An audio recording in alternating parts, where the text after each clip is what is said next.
băiatul fotomodel și-a luat vulpea după el. O duce să-și facă fița, că una este furtița. Părinții nu sunt de acord, dar ei se iubesc cu foc și secret se întâlnesc, că prea mult să mai iubesc.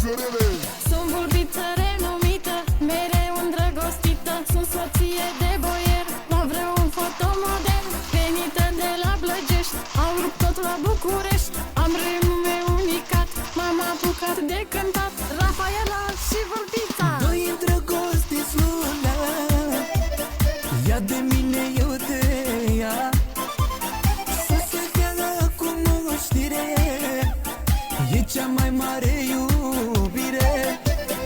doi îndrăgostiți lulea, ce frumoasă-i dragostea. Să se dea acum o știre, e cea mai mare iubire.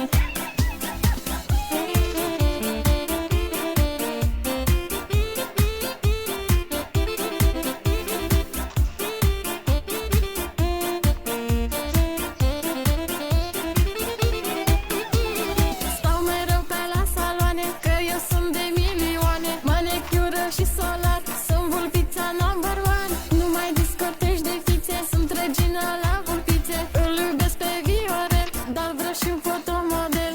Amândoi am o planeta, Romeo și Julieta. Ea se îmbracă în mireasă, că ea e cea mai frumoasă. Ca la marile iubiri, el îi oferă trandafiri și ea nu mai are somn, îl așteaptă la balcon.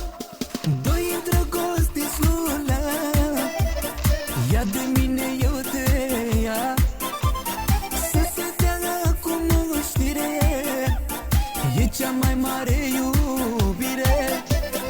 Doi îndrăgostiți lulea, ce frumoasă-i dragostea.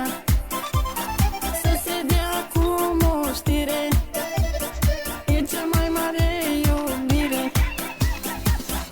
Auzi, Viorele!